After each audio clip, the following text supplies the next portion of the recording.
खत्म, bye bye, ta ta, goodbye, गया. அனைவருக்கும் வணக்கம். பிரதமர் அலுவலகத்தை நான் முற்றுகையிட போறேன் அப்படின்னு பப்பு ராகுல் பூந்தியோட சகாக்கள் எல்லாம் பிரதமர் அலுவலகத்து பக்கம் போயிருக்காங்க. ராணுவம் ஒரு வாட்டி ரெண்டு வாட்டி சொல்லி பார்த்தாங்க, ஐயா இங்க போராடக்கூடாது, இது பிரதமர் அலுவலகம் அப்படின்னு சொல்லி பார்த்தாங்க.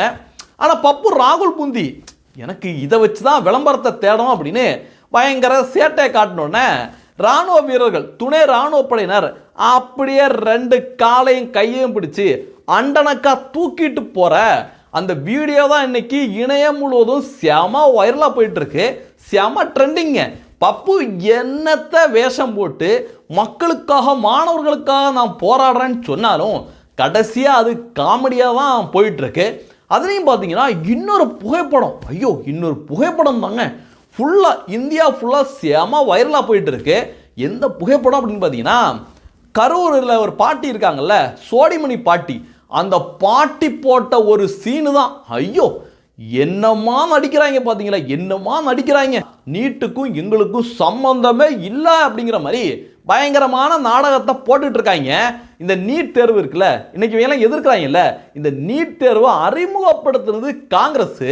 அது மட்டும் கிடையாதுங்க, இந்த ரீகவுண்டிங் மினிஸ்டர், முன்னாள் மினிஸ்டர் ப. சிதம்பரம் இருக்காப்ல, அவருடைய மனைவி நளினி சிதம்பரம் இருக்காங்கல்ல, உச்ச நீதிமன்றம் வரைக்கும் போய் நீட் தேர்வு சிறப்பான தேர்வு, ரொம்ப நல்ல தேர்வு, அந்த தேர்வு எங்களுக்கு வேணும் அப்படின்னு நீட் தேர்வுக்கு ஆதரவாக வாதாடிப்பட்டு இன்னைக்கு காங்கிரஸ் கட்சிக்காரவங்க எப்படி பேசுறாங்க பாத்தீங்களா.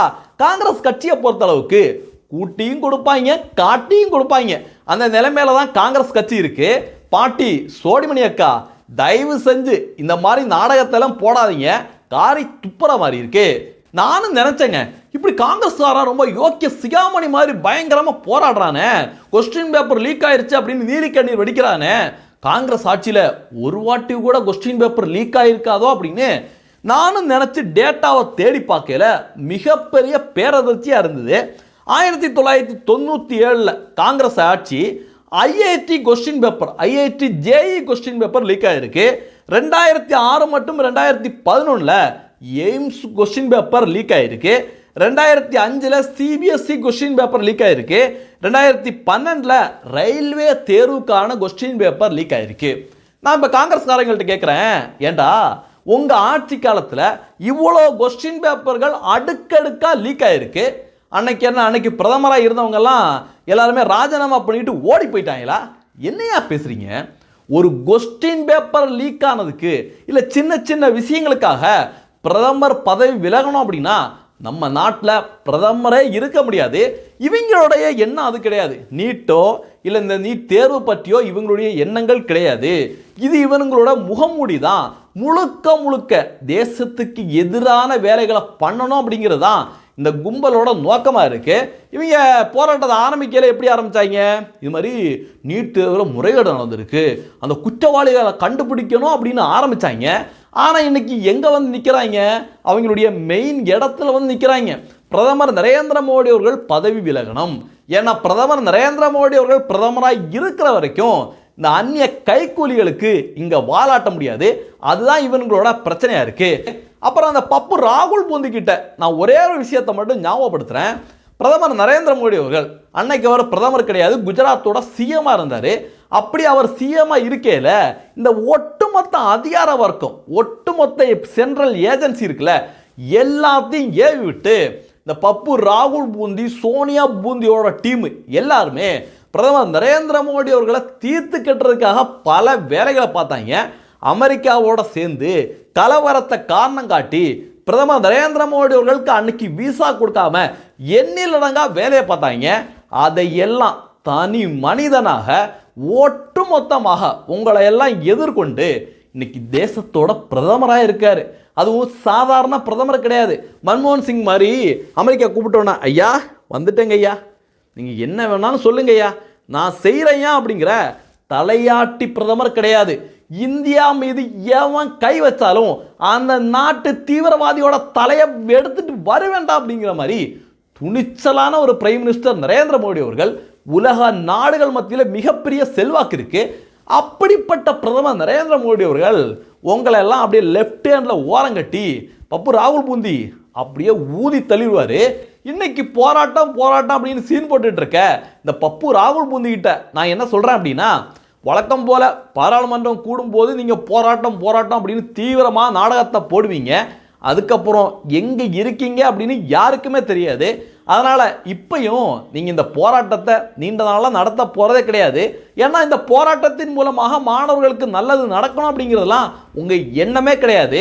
அதனால நீங்க என்ன பண்ணுங்க, அட்வான்ஸா தாய்லாந்துக்கு மசாஜ் பண்றதுக்காக டிக்கெட்டை புக் பண்ணிருங்க. அந்த மசாஜ் பண்றதுக்கு மட்டும்தான் இந்த பப்பு ராகுல் பூந்தி லாயக்கே தவிர நம்ம நாட்டோட பிரைம் மினிஸ்டர் அப்படிங்கிற அந்த உயரிய இடத்துக்கு போறதுக்கு இந்த பப்பு ராகுல் பூந்திக்கு கொஞ்சம் கூட தகுதியே கிடையாது. இதில் காங்கிரஸ்காரங்க உருட்டிட்டு இருக்காங்க, அவர் தான் அடுத்த பிரதமர் அப்படின்னு. பப்பு ராகுல் பூந்தியெல்லாம் நம்ம நாட்டுக்கு பிரதமராக வந்தா யோசிச்சு பாருங்களேன், எவ்வளோ கொடூரமாக இருக்கும். நம்ம நாடை பாதி பாகிஸ்தானுக்கு எழுதி கொடுத்துருவாங்க, இந்த பக்கம் பார்த்தீங்கன்னா பாதி அமெரிக்காவுக்கு எழுதி கொடுத்துருவாங்க, இந்த பேக்கில் பார்த்தீங்கன்னா பங்களாதேஷுக்கு எழுதி கொடுத்துருவாங்க, இங்கிட்டு பார்த்தீங்கன்னா சீனாவுக்கு எழுதி கொடுத்துருவாங்க. பப்பு ராகுல் பூந்தியெல்லாம் நம்ம நாட்டுக்கு பிரதமராக வந்தா நம்ம நாடே இருக்காது. அப்புறம் பார்த்தீங்கன்னா நிறைய பேர், அதாவது பாரதிய ஜனதா கட்சியோட ஆதரவாளர்கள் கூட கேட்குற இன்னொரு கேள்வி என்ன அப்படின்னு பார்த்தீங்கன்னா, ஏன் இந்த போராட்ட குழு போராட தொடங்குறாங்கல்ல அப்பவே முளையிலே அவங்கள கிள்ளி எறிய வேண்டியதானே அப்படின்னு நிறைய பேர் கேள்விகளை கேட்குறாங்க. அப்படி பாரதிய ஜனதா கட்சி அரசாங்கம் ஃபர்ஸ்ட் இவங்க போராட தொடங்கின அந்த முதல் நாளோ ரெண்டாவது நாளோ அவங்க பேச்சுவார்த்தைக்கு கூப்பிட்டு இருந்தா இவங்க மிகப்பெரிய டிமாண்டை வச்சிருப்பாங்க. என்ன டிமாண்டை வச்சிருப்பாங்க? பிரதமர் பதவி விலகணும், உள்துறை அமைச்சர் பதவி விலகணும், சம்பந்தப்பட்ட அமைச்சர் தர்மேந்திர பிரதான் பதவி விலகணும் அப்படின்னு பெரிய ஒரு கோரிக்கை வச்சு நாங்கள் தான் இந்த அரசாங்கத்தை எப்படி நாங்கள் அசைச்சு பார்த்துட்டோம்ல அப்படின்னு பயங்கரமான பில்டப்பை கொடுத்துட்டு இருப்பாங்க. அது இல்லாமல் இவங்க போராட்டத்தை தொடங்கின உடனே அவனுங்களை அந்த இடத்துலேருந்து அப்புறப்படுத்தி இல்லை தடியடியோ இப்போ நடந்த மாதிரி ஏதாவது ஒரு விஷயங்கள் நடந்திருந்தா இவங்க வந்து பெரிய தியாகி மாதிரி, பார்த்தீங்களா எங்களை பிரைம் மினிஸ்டர் நரேந்திர மோடி அவர்கள் இப்படி பண்ணிட்டாரு அப்படின்னு அழுது புலம்பியிருப்பாங்க. கொஞ்சம் கூட கூச்ச நாச்சம் இல்லாமல் பாரதிய ஜனதா கட்சியை தவிர மற்ற எல்லா கட்சியும் இவனுங்க பின்னாடி வந்து ஐயோஹோ மாணவர்களை இப்படி பண்ணிட்டாங்களே அப்படின்னு நீலி கண்ணீரை வடித்திருப்பாங்க. ஆனால் இன்னைக்கு 20 நாள் இந்த போராட்டத்துக்கு பாரதிய ஜனதா கட்சி அரசாங்கம் அனுமதி கொடுத்ததோட விளைவு என்ன அப்படின்னு பார்த்தீங்கன்னா, இவங்களுடைய உண்மையான முகத்திரை இன்னைக்கு கிழிஞ்சு தொங்க தொடங்கியிருக்கு. மாணவர்கள் அப்படிங்கிற ஒரு போர்வைக்குள்ள இருந்து ஒரு நாடகத்தை போட்டாங்கல்ல, அந்த நாடகம் எல்லாம் இன்னைக்கு நாராக கிழிஞ்சு தொங்க தொடங்கியிருக்கு. ராஜஸ்தான்லேருந்து கூட ஒரு மாணவர், ஆக்சுவலாக அவர் பாரதிய ஜனதா கட்சியோட சப்போர்ட்டு, அவரே இந்த போராட்டத்தை நம்பி சரி மாணவர்கள் போராடுறாங்க ஓகே நல்ல விஷயமா இருக்கும் அப்படின்னு அவரே இங்கே போராட்டத்துக்கு நேராக வந்திருக்காரு. ஆனால் இங்கே நேராக வந்து பார்த்த உடனே போராட்டத்தில் சம்பந்தமே இல்லாமல் திடீர்னு அல்லாஹ் அக்பர் அப்படின்னு சவுண்டு வருது, ஜெய் ஸ்ரீராம் நாங்கள் சொல்ல மாட்டோம் அப்படிங்கிற சவுண்டு ஒரு பக்கம் வருது. 370 ஆர்டிக்கல் காஷ்மீரில் எடுத்த 370 ஆர்டிக்கலை மீண்டும் அங்கே கொண்டு போய் வைக்கணும் அப்படிங்கிற சவுண்டு வருது. இதெல்லாம் பார்த்தோன்னா அந்த ராஜஸ்தான் மாணவர் அவரே பேட்டி கொடுக்குறாரு, நான் நினைக்கலைங்க, ஆனால் இங்கே வந்து பார்த்தீங்கன்னா தேச பிரிவினை சக்திகள் பல வேலைகளை காட்டுறாங்க அப்படின்னு. அவர் மட்டும் கிடையாது, நாட்டில் இருக்கின்ற ஒவ்வொரு இளைஞன்கிட்டையும் தேசத்தின் மீது பற்றுள்ள ஒவ்வொரு இளைஞன்கிட்டையும் இன்னைக்கு கொண்டு போய் சேர்த்துருக்கு பாரதிய ஜனதா கட்சி அரசாங்கம்.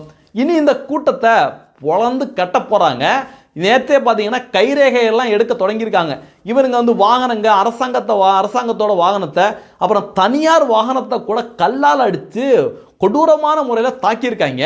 அந்த லிஸ்ட்லாம் எடுத்துகிட்டு இருக்காங்க.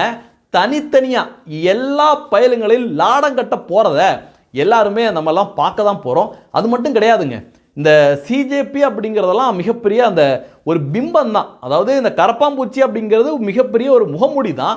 ஆனால் அதுக்கு பின்னாடி பார்த்தீங்கன்னா இந்த ஆம் ஆத்மி பயிலுவ, அப்புறம் பார்த்தீங்கன்னா உண்டியல் கம்யூனிஸ்ட் பயிலுவ, தேச விரோத இத்தாலி காங்கிரஸ் பயிலுவ, எல்லாரும் சேர்ந்து தான் இந்த போராட்டத்தை இவ்வளோ நாள் நடத்திட்டு இருக்காங்க. ஏன்னா ஒரு நாள் போராட்டம் நடத்தினாலே அதுக்கு எவ்வளோ செலவாகும். ஆனால் எல்லாத்தையும் தேசத்துக்கு எதிராக தொடர்ந்து பண்ணிட்டு இருக்காங்க. இந்த போராட்டம் பார்த்தீங்கன்னா மிகவும் போலியான போராட்டம். முன்னாடி மாணவர்கள் கரப்பாம்பூச்சி அப்படிங்கிறதெல்லாம் ஒரு முகமூடி மட்டும்தான். ஆனால் இந்த போராட்டத்துக்கு பின்னாடி டெல்லியை ஆண்ட ஆம் ஆத்மி அப்படிங்கிற ஒரு கிறுக்கு பயலோட கட்சி, அப்புறம் பார்த்தீங்கன்னா இத்தாலி காங்கிரஸ் கட்சி, உண்டியல் கம்யூனிஸ்ட் கட்சி, இவங்க எல்லாரும் பின்னாடி நின்றுக்கிட்டு தான் இவ்வளோ பெரிய ஒரு போராட்டத்தை நடத்திட்டு இருக்காங்க. இது மத்திய அரசாங்கத்துக்கும் தெரியும், பிரதமர் நரேந்திர மோடி அவர்களுக்கும் தெரியும். அடிக்க வேண்டிய நேரத்தில் கரெக்டாக அடிச்சுக்கிட்டு இருக்காங்க. எல்லா பயலையும் கண்டிப்பாக லாடம் கட்டி உள்ள தூக்கி போட்டு நொறுக்கிறது உறுதி அப்படிங்கிறது தான் இதெல்லாம் பார்க்கல நம்மளால் புரிஞ்சுக்க முடியுது. அடுத்து பார்த்தீங்கன்னா இந்த போராட்டத்துக்கு ஆதரவு தெரிவிக்கிறோம் அப்படின்னு நம்ம தமிழகத்தில் இருந்து பிளாஸ்டிக் சேர் திருமாவளவன் இருக்கார்ல, இப்போ அவர் பிளாஸ்டிக் சேர் கிடையாது, ப்ரமோஷன் கொடுத்துட்டாங்க. சோஃபா மாடல் திருமாவளவன் அங்கே போய் என்ன தெரியுமா பேட்டி கொடுக்குறாப்புல, தாக்குதல் நடத்திய RSS குண்டர்கள் மீது நடவடிக்கை எடுக்க வேண்டும் அப்படின்னு. Sir plastic chair Thirumavalavan sir, உங்களுக்கு RSS சொல்லலைன்னா தூக்கமே வராதா சார் அப்படின்னு நிறைய பேர் இன்னைக்கு பங்கமாக கலாய்ச்சிட்டு வராங்க. இன்னொரு புகைப்படம் கூட திருமாவளவனோட இன்னொரு புகைப்படம் கூட செம வைரலாக போயிட்டு இருக்கு. காட்டுற பாருங்க. அந்த போராட்டத்துக்கு போய் அங்கே இருக்கின்ற கரப்பாம்பூச்சிகளை போய் விசாரிச்சிருக்காரு. ஐயா என்னையா ஆச்சு, ரொம்ப அடிச்சிட்டாங்களா ஐயா அப்படின்னு விசாரணை நடத்தியிருக்காரு. அவங்களும் முதுகை தூக்கி காட்டியிருக்காங்க. முதுகில் பார்த்தீங்கன்னா வரிக்குதிரைக்கு கோடு இருக்கும்ல, அதே மாதிரி கோட்டை துணை இராணுவ படை போட்டு விட்டுருக்காங்க. இந்த புகைப்படத்தை இன்னைக்கு இணையதளத்தில் எடுத்து போட்டு எல்லாரும் திருமாவளவனை பங்கமாக கலாய்ச்சிட்டு வராங்க. ஐயா அங்கே போராட போனாங்கல்ல கரப்பாம்பூச்சிகள், அங்கே நீட் பிரச்சனையை மட்டும் பேசியிருந்தா இந்த அளவு பிரச்சனையே வந்திருக்காது. ஆனால் இராணுவ வாகனத்தை தாக்கி அங்கே அல்லாஹ் அக்பர் அப்படின்னு சத்தத்தை போட்டு 370 ஆர்டிக்கிளை பற்றி பேசுனா சும்மா விடுவாங்களா, ஊறிச்சு தொங்க விட்டுருவாங்க அப்படின்னு திருமாவளவனை இன்னைக்கு பங்கமாக கலாய்ச்சிட்டு வராங்க. அடுத்து பார்த்தீங்கன்னா ஹசன் அகமது அப்படிங்கிற பன்னிஸ்தான் ஆதரவாளர் போல இருக்கு. நம்ம நாட்டில் இருந்துக்கிட்டு நம்ம நாட்டோட சோத்தை தின்னுட்டு பிரைம் மினிஸ்டர் நரேந்திர மோடி அவர்களை எந்த கட்சியாக இருக்கட்டுங்க, யாராக இருக்கட்டுங்க, இன்னைக்கு விஜய் வந்து தமிழகத்தோட சிஎம்மாக இருக்கார். அவர் வந்து டிவிக்கேல இருந்தாலும் எல்லாருக்கும் தான் அவர் சிஎம். ஆனால் இவனுங்களை பாருங்கள், பிரைம் மினிஸ்டர் நரேந்திர மோடி அவர்களுக்கு கண்ணீர் அஞ்சலி அப்படிங்கிற மாதிரி ஒரு புகைப்படத்தை போட்டிருக்காங்க.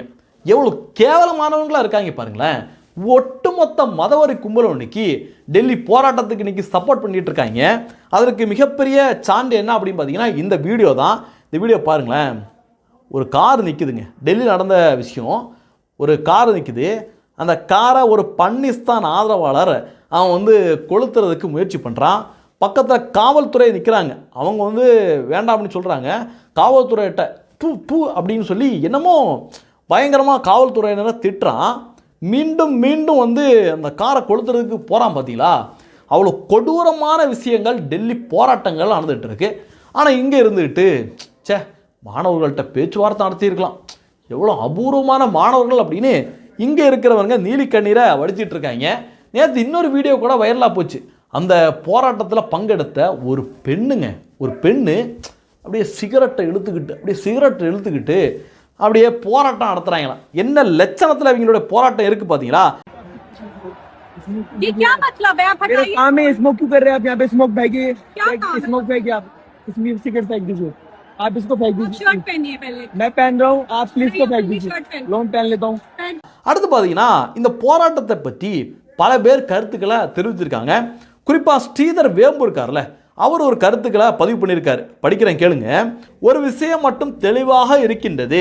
டெல்லியில் போராட்டத்தில் ஈடுபட்டிருப்போர் இந்தியாவை குழப்பத்தில் தள்ளவும் நாட்டின் முன்னேற்றத்தை தடுக்கவும் முயற்சிக்கின்றார்கள். இந்தியாவை சீரழிக்க விரும்பும் சக்திகளின் ஆதரவுடன் நடைபெறும் இந்த தீய நோக்கத்தை நாம் முறியடிக்க வேண்டும் அப்படின்னு அவர் அரசாங்கத்தில் கிடையாது, அரசியலில் கிடையாது, இருந்தாலும் ஒரு பிஸ்னஸ் பண்ணிகிட்டு இருக்காரு. பிஸ்னஸ் இதனால் பாதிக்கப்படுமா அப்படின்னு கொஞ்சம் கூட அச்சமே இல்லாமல் இன்னைக்கு பேசியிருக்காரு. அவருக்கு மிகப்பெரிய வாழ்த்துக்கள், சல்யூட். அடுத்து பார்த்தீங்கன்னா கிருஷ்ணசாமி அவர்கள், தமிழகத்தில் பல அரசியல் தலைவர்கள் மேக்சிமம் எல்லா பயிலும் வந்து இந்த போராட்டத்துக்கு ஆதரவான கருத்துக்களை தான் பதிவிட்டாங்க. ஆனால் கிருஷ்ணசாமி அவர்கள் மிக முக்கியமான விஷயத்தை பற்றி பேசியிருக்காரு. அவர் என்ன சொன்னார் அப்படிங்கிறத படிக்கிறேன் கேளுங்க. நீட் தேர்வு வினாத்தால் கசிவை எதிர்த்து போராட்டம் தொடங்கப்பட்டது என வெளியே தோற்றமளித்தாலும் FCRA எனப்படும் அந்நிய நாட்டு நிதி திரட்டல் கட்டுப்பாடு சட்ட முன்வடிவு, தொகுதி மறுவரையறை உள்ளிட்ட முக்கியமான மசோதாக்கள் நாடாளுமன்றத்தில் தாக்கல் செய்யப்படும் இந்த தருணத்தில் நடைபெறும் இப்போராட்டங்களின் பின்னணியையும் கவனத்தில் கொள்ளாமல் இருக்க முடியாது. எனவே இப்போராட்டத்தை கையாளுவதில் வெறும் சட்டம் ஒழுங்கு என்ற அளவுகோலில் மட்டும் பார்க்காமல் அனைத்து அம்சங்களையும் கணக்கில் கொண்டு இது போன்று மேற்கொண்டு இந்த போராட்டங்கள் விஸ்வரூபம் எடுப்பதை தவிர்க்க வேண்டும், தடுக்க வேண்டும் அப்படின்னு டாக்டர் கிருஷ்ணசாமி அவர்கள் தேச நலனை முன்னிறுத்தி பேசியிருக்காரு. உண்மையிலேயே கிருஷ்ணசாமி அவர்களுடைய இந்த அறிக்கைகளை பார்க்கல மிகவும் சந்தோஷமா இருக்கு. தேசத்துக்காக இன்னமும் தமிழகத்தில் பாரதிய ஜனதா கட்சியை தாண்டி குரல்கள் இருக்குது அப்படின்னு பார்க்குறப்ப ரொம்ப சந்தோஷமா இருக்கு.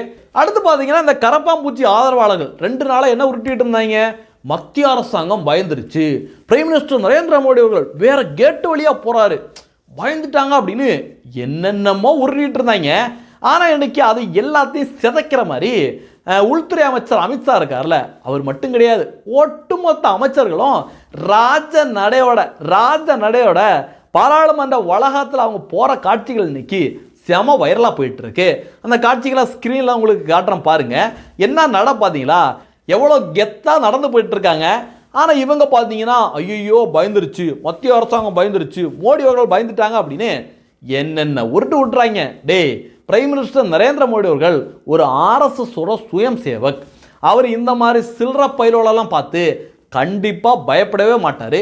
தேசத்தை நேசித்து தர்மத்தை கடைபிடிச்சு சிறப்பான ஆட்சியை, இந்த மாதிரி எவ்வளோ தடைகள் வந்தாலும் அடித்து நொறுக்கி சிறப்பான ஆட்சியை மக்களுக்காக கொடுத்துக்கிட்டே தான் இருப்பார்.